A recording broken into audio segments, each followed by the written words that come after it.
The U.S. House Foreign Affairs Committee unanimously passed the Taylor Force Act. The legislation would cut U.S. funding to the Palestinian Authority unless it stops paying monthly salaries to families of terrorists who have killed Israelis. Many believe the legislation will help stop what some call pay to slay. What would you say if you found out your tax dollars were indirectly going to pay Palestinian terrorists to murder Israeli Jews and others? That's just what's happening. Since 2003, it has been Palestinian law to reward Palestinian prisoners in Israeli jails with a monthly paycheck. Palestinian leadership also pays the families of Palestinian prisoners and suicide bombers. These policies incentivize terrorism. The practice is known as pay to slay. The Taylor Force Act gets its name from the American combat veteran murdered while on a school trip in Israel.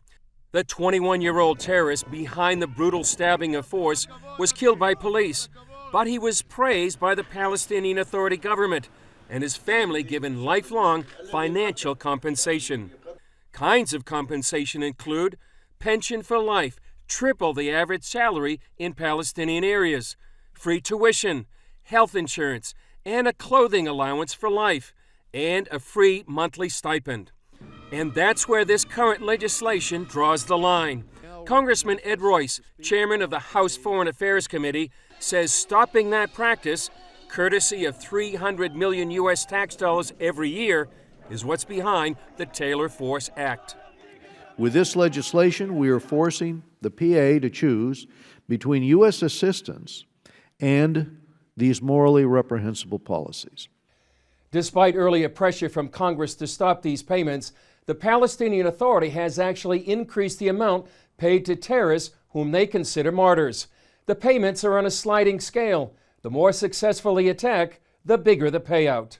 In the 2017 PA budget, money to terrorist prisoners increased by 13%, and 4% more went to their families, more than 30,000 recipients in all.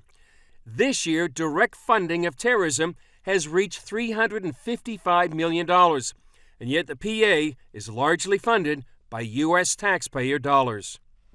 The Palestinian Authority claims to its people that they have a right to kill Israelis, literally a right to kill Israeli civilians, a right to kill women, children, babies, and they claim that a UN decision from the 1970s, which said that the Palestinians have the right to use all means to gain their rights, means they have a right to kill civilians. Palestinian Media Watch director Itamar Marcus said while Israel has means to crack down on terrorists, the West can play a major role.